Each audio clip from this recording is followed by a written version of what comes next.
Going to talk about yourself today.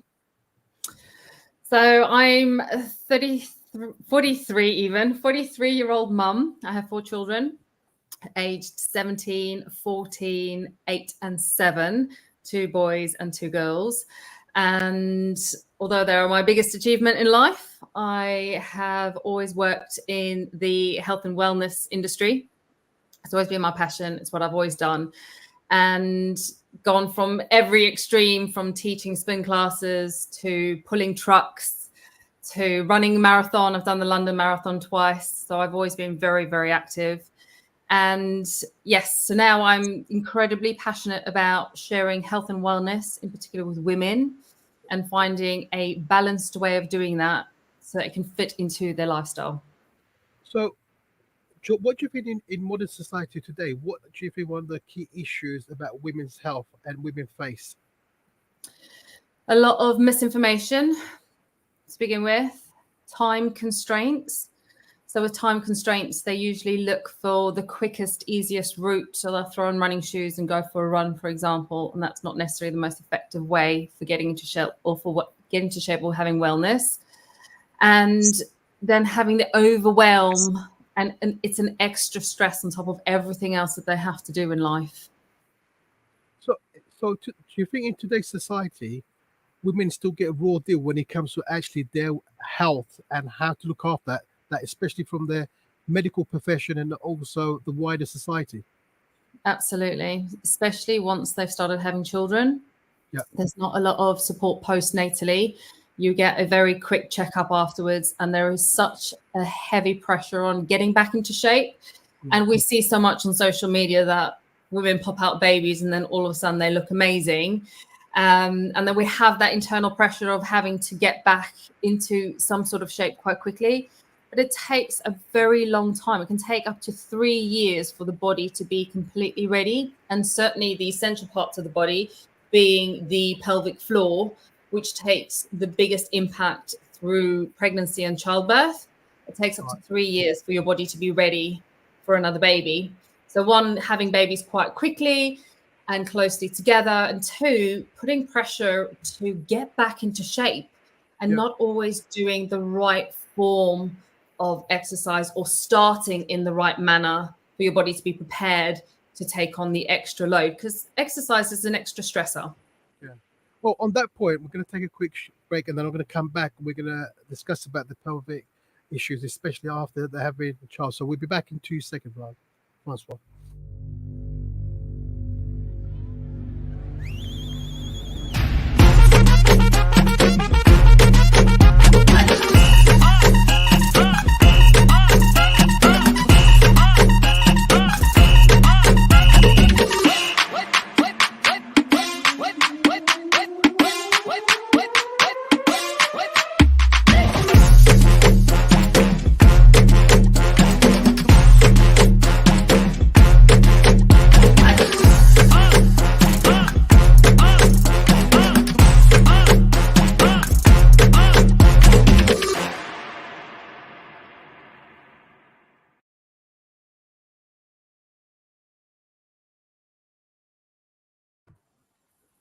Welcome back.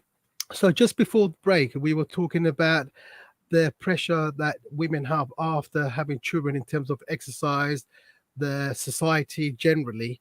So what are the most common issues that women face after giving birth to a child in terms of getting back, the body politics, what I'm talking about, reshaping their body and exercise? What are the common features of that?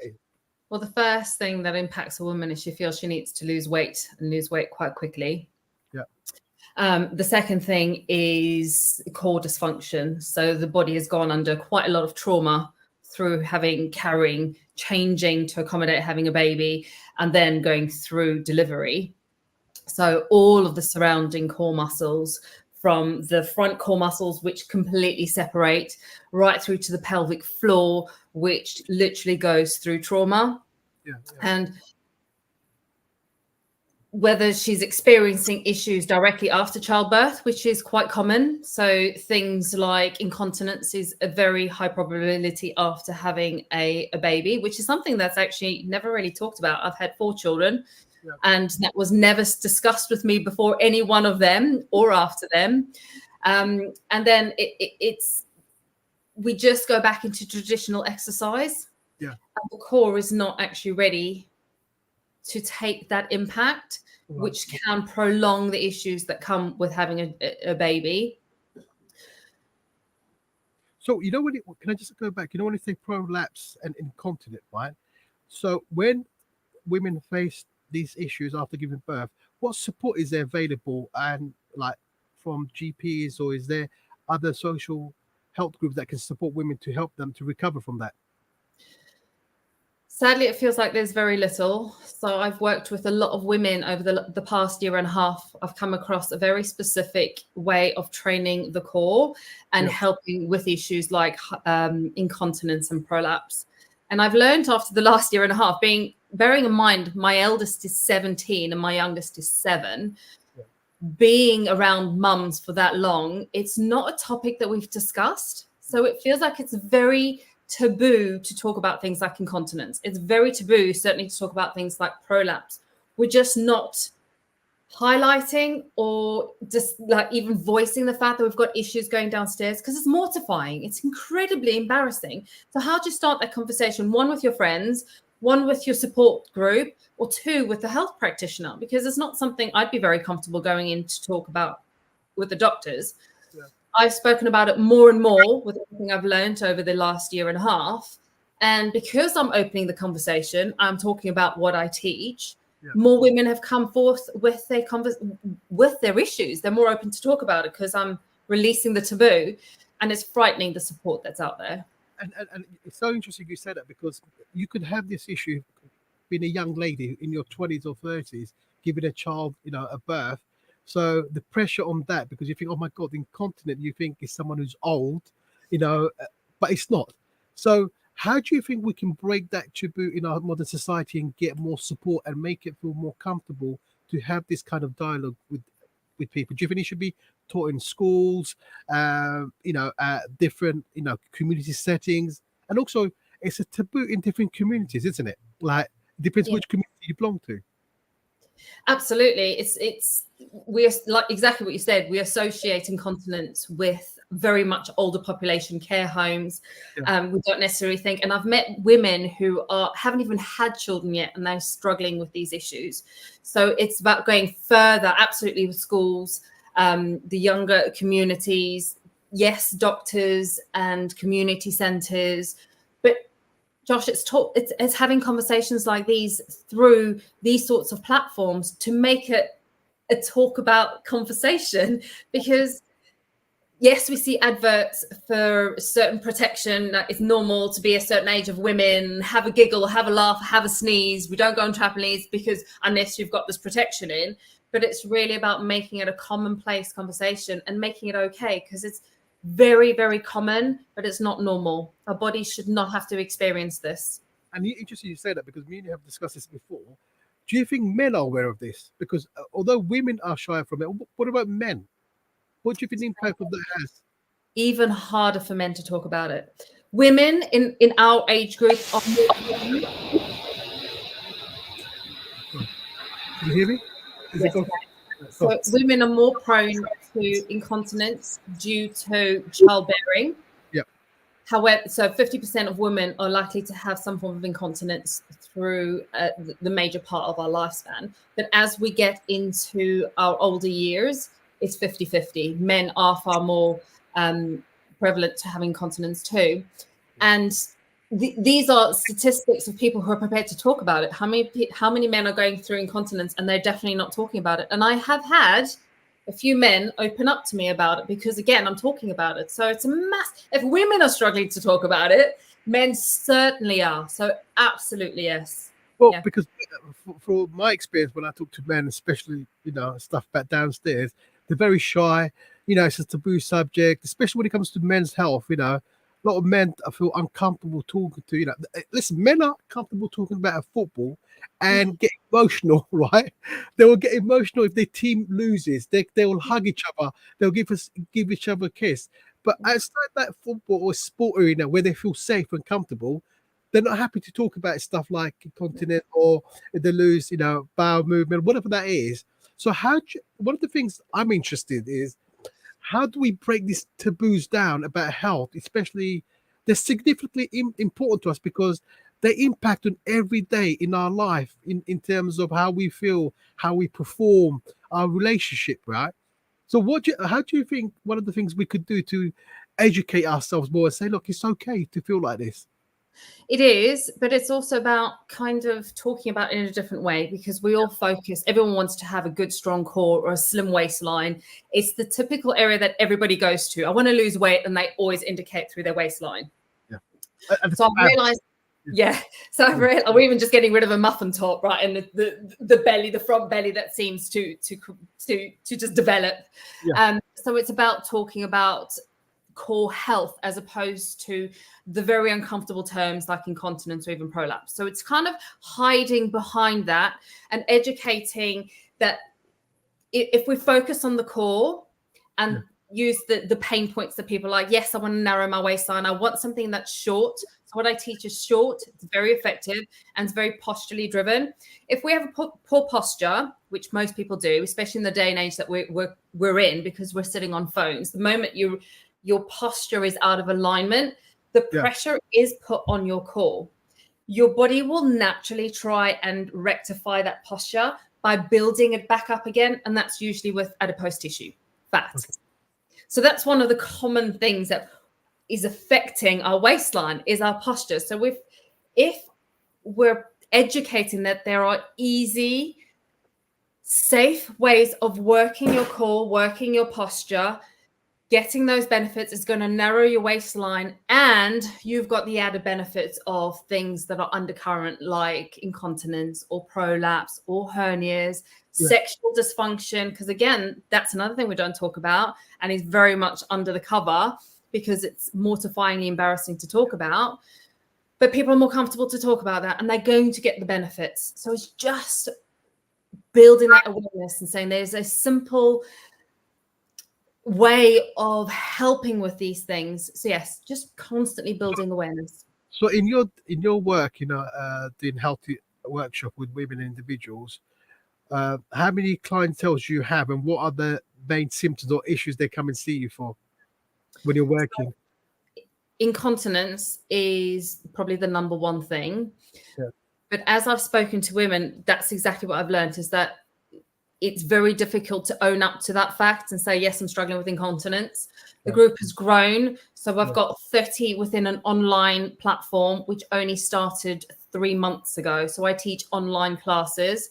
My workshops, I've had about 40 women come through and do workshops, and these started in February. Some of the ladies have been with me from the beginning and are getting tremendous results. It is so impactful. Well, that's really good. You're doing really good positive work. And this show today is about actually talking to the wider community and wider audience of different faith, age, and culture, because I know within certain Asian and African communities, especially women, they don't feel comfortable talking about that. They haven't got the support network. So it's about awareness and showing that there is support out there.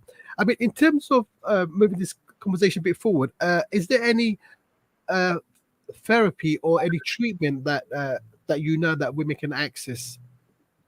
So what I teach is a specific form of exercise called hypopressives. Right.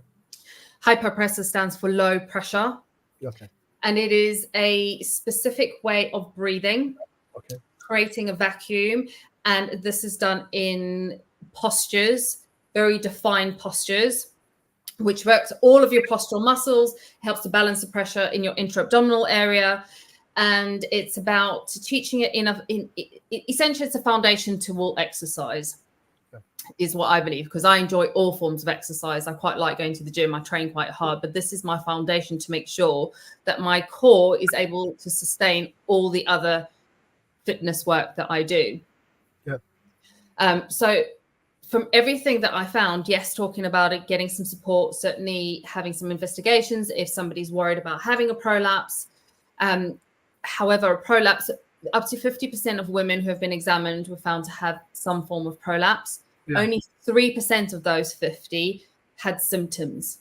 Yeah. So certainly postnatally, women are far more prone to having a prolapse and may not necessarily know about it. And then they go off and do traditional exercise, which, yes, is good for them, but could be, if there's something going on, aggravating the pelvic area. So by doing hyperpressives, it's that foundation to help balance the core so that everything else that she does within her life, or he, has better foundation and they're training safer. Yeah. Do you think also in terms of diet is really important? You know, like what you eat, what you drink, if you're smoking too much, if you're having too much alcohol. Do you think that has an impact on your pelvis and in your incontinence? Absolutely. So even if we're just looking at incontinence, if Yeah. you're drinking too much coffee Yeah. or alcohol, it aggravates your bladder and incontinence can be worse. Yeah. If you're heavily overweight, Yeah. that actually creates a lot of pressure on your pelvic floor. So it can aggravate things like incontinence as well as prolapse, hernias, Yeah. and any other sexual dysfunction, as well as doing strenuous things. So if you're lifting heavy or you have a strenuous physical job, that Yeah. can aggravate things, as well as even just that time of year where people can get a really bad cough. Yeah. That's massive strain on your core and on your pelvic floor and your diaphragm. So if there's any dysfunction, getting a really bad cough through this time of year could again set things off. Some women were found that they had no prolaptic symptoms, and then they got really ill, and then all of a sudden they were like, "Oh, something's different down there." So yeah. Well, listen, I think I was talking to you last week, and I had a cold, and I'm not that old. And I realized actually, when you sneeze, your whole body shakes. You know, I couldn't hear anything.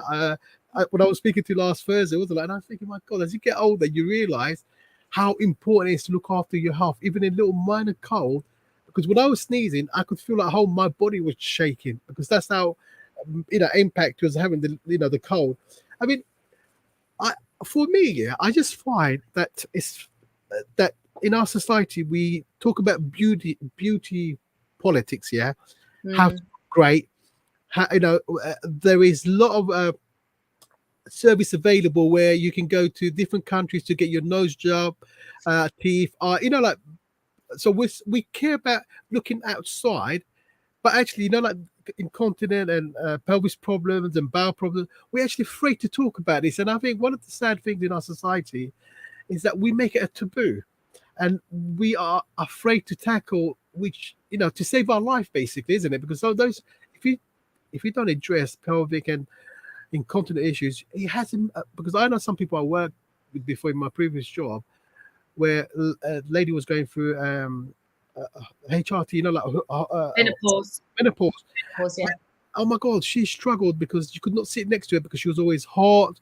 And as a man, I was like trying to say, what can we do? Leave the window open, and you can see she was suffering. And I think what some of those areas, like those kind of major health issues, I think we need to really understand and have compassion and look at. I bet if men was, well, there is a men menopause actually, but if men had more menopause and it was highlighted, I bet you there would be treatment available, wouldn't there? Straight away. Because men will say, no. That's not me. I mean, if men, we suffered like, a hormones problem, I think there'll be more research out there. But I think going back, I think what you said is interesting, that there needs to be more research in terms of incontinent and helping, pelvic, women who have pelvic problem and men. So when you started this off, how surprised were you to discover actually this is not just for women who are pregnant, but actually men and other younger women? How shocked were you to find that? Josh, it shocks me every day because I'm talking about it every day, and it's just infiltrated my entire life. It's my main focus now. Yeah. I meet people on a almost daily basis, and I am horrified at their stories. Like women, yes, and men, but certainly women, because women are more comfortable to talk about it. The stories I've heard and the discomfort that women have been going through and living through, it's horrified me. It fuels me every day to get this message out there and to find a doable product, like having a service for them so they can have it easy to do, fit into their life, and I'm always taking feedback. How can I simplify things so they can do something about it? Because it breaks my heart. I can't believe what women are walking around struggling with. It almost seems really unfair. Their bodies have been completely transformed by going through pregnancy and having a child. Yeah. And then to have a catalogue of issues postnatally, and then even if things iron out after a little while, it knocks it on the door again when they go through menopause. Yeah. So even just to be able to help with those issues in the pelvic area, I think it's such a gift. And I think you're right, because once we enjoy the pleasure and the joy of a new child coming to this universe that we bring as a parents or partners, and we forget the tremendous stress that the body has gone through. And because that body's gone through the pregnancy, giving birth, because giving birth is, oh God, men would like say, men would, I don't think we'd be able to take it, the pain that you have to go through and the sacrifice. I think you're right. I mean, in terms of that, it's a tragedy that actually more is not done to share and say to people, actually, it's okay to feel that, but let's look at how we can support you, and let's talk about this. So if people wanted to find where you are, how could they find out your service, and how can they contact you in terms of what services are available? What avenues can they do this through? So I do three things. I work one-to-one, because there are some people that can't face actually being in a group or even online. So I do one-to-one sessions, but I also don't want to be restricted logistically, because this should be available to anybody. So I've structured an online program. So anybody who has absolutely no experience whatsoever, they can come on board as a beginner. And I try and handhold as much as possible. So I have a really concise beginners program, and then I teach live classes. So online, they literally only need a space that they can stand in the comfort of their own home. So Francois, just say, so what would be how would they contact you? Through Facebook? Do you have a website? Yeah, can do Facebook. Shall I put in the chat? I've got a link that takes them straight to my online platform.